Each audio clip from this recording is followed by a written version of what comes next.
35 ಅಡಿ ಎತ್ತರದ ಶ್ರೀ ಭಕ್ತಾಂಜನೇಯ ಸ್ವಾಮಿ ನೂತನ ವಿಗ್ರಹದ ಲೋಕಾರ್ಪಣೆ ಕಾರ್ಯಕ್ರಮ ಕೋಲಾರ ನಗರದ ಗಾಣಿಗರಪೇಟೆಯಲ್ಲಿರುವ ಪುರಾತನ ಕಾಲದ ಶ್ರೀ ಆಂಜನೇಯ ಸ್ವಾಮಿ ದೇವಸ್ಥಾನದಲ್ಲಿ ಫೆಬ್ರವರಿ 2ನೇ ತಾರೀಕು ಭಾನುವಾರ ಸಂಜೆ 6 ಗಂಟೆಗೆ 101 ಕಳಶದ ಜೊತೆಗೆ ರಾಜಬೀದಿಗಳಲ್ಲಿ ಮೆರವಣಿಗೆ, ರಾತ್ರಿ 7 ಗಂಟೆ ನಂತರ ಬೆಳಗಿನ ಜಾವ 1 ಗಂಟೆಯ ತನಕ ಪೂಜಾ ಕಾರ್ಯಕ್ರಮ, ಕಳಶ ಸ್ಥಾಪನೆ, ಜಲಾಭಿಷೇಕ, ಆಂಜನೇಯ ಸ್ವಾಮಿ ಮೂರ್ತಿ ಪ್ರತಿಷ್ಠಾಪನೆ ಇರುತ್ತದೆ. ಸೋಮವಾರದಂದು 7 ಗಂಟೆಗೆ ಅಭಿಷೇಕ, 11 ಗಂಟೆಗೆ ಲೋಕಾರ್ಪಣೆ ಕಾರ್ಯಕ್ರಮ, ಸೀತಾರಾಮ ಕಲ್ಯಾಣೋತ್ಸವ, ಮಧ್ಯಾಹ್ನ 1 ಗಂಟೆಗೆ ಪ್ರಸಾದ ವಿನಿಯೋಗ, ಸಂಜೆ 6 ಗಂಟೆಗೆ ಉತ್ಸವ ಮೂರ್ತಿಗಳ ಪಲ್ಲಕ್ಕಿ ಮೆರವಣಿಗೆ ಹಮ್ಮಿಕೊಳ್ಳಲಾಗಿದೆ ಅಂತ ತಿಳಿಸಿದ್ದಾರೆ. ನಗರ ಮತ್ತು ಹೊರವಲಯದ ಭಕ್ತರು ಆಗಮಿಸಿ ದೇವರ ಆಶೀರ್ವಾದ ಪಡೆಯಲು ಕೋರಿದ್ದಾರೆ. ಈ ಸಂದರ್ಭದಲ್ಲಿ ಶಬರಿ ಶೆಟ್ಟಿ, ಮಹೇಂದ್ರ ನಾರಾಯಣಪ್ಪ, ಅಡಿಕೆ ಮಂಡಿ ನಾಗಪ್ಪ, ಚಿನ್ನಪ್ಪಿ ಸೇರಿದಂತೆ ಇತರರು ಈ ಸಂದರ್ಭದಲ್ಲಿ ಉಪಸ್ಥಿತರಿದ್ದರು.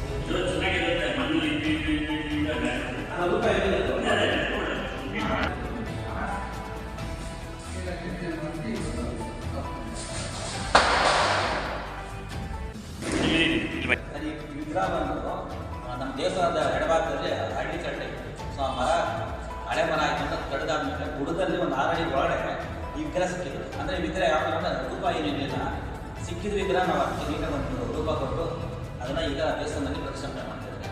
ಇದು ನಮಗೆ ಗೊತ್ತಿದ್ದ ಹಳೆ 400 ವರ್ಷ 5 ವರ್ಷ ವಿಗ್ರಹ ಇರ್ಬೋದು ಅಂತ ಒಂದು ಅನಿಸಿಕೆ ನಮಗೆ. ಇದಾಯಿತು, ಒಂದು 2 ತಿಂಗಳ ಸಿಕ್ಕಿ ಅದನ್ನು ನೀಟಾಗಿ ಕ್ಲೀನ್ ಮಾಡಿಸಿ ದೇವಸ್ಥಾನದಲ್ಲಿ ಪ್ರತಿಷ್ಠಾಪನೆ ಮಾಡ್ತಾರೆ. ಸರ್ ಹಂಗೆ ಸಿಕ್ಕಿದೆ ಸರ್. ಇದು ಹಳೇದು ಸಿಕ್ಕಿರೋದು ವಿಗ್ರಹ ನೋಡ್ತಾರೆ ಸರ್, ಈ ವಿಗ್ರಹ ಬಂದು ನಮಗೆ ದೇವಸ್ಥಾನದ ಎಡಭಾಗದಲ್ಲಿ ಹಳ್ಳಿ ಮರ ಇತ್ತು, ಆ ಬುಡದಲ್ಲಿ ಸಿಕ್ಕಿರೋ ವಿಗ್ರಹ. ಸೊ ಅದನ್ನು ನೀಟಾಗಿ ರೂಪರೇಷೆ ಮಾಡಿ ಸೊ ದೇವಸ್ಥಾನ ಪ್ರತಿಷ್ಠಾಪನೆ ಮಾಡ್ತಾ ಇದ್ದೀವಿ. ಇದು ಪೂರ್ವಜ ಕಾಲದ ಯಾವ ಕಾಲದ ಹಳೆಯ ವಿಗ್ರಹ ಇದು. ಸೊ ಅದನ್ನು ನೀಟಾಗಿ ರೂಪದ ಕೆತ್ತನೆ ಮಾಡಿಸಿ ರೂಪ ಕಳಿಸಿ ಅದನ್ನು ಪ್ರತಿಷ್ಠಾಪನೆ ಮಾಡ್ತಾ ಇದ್ದೀವಿ.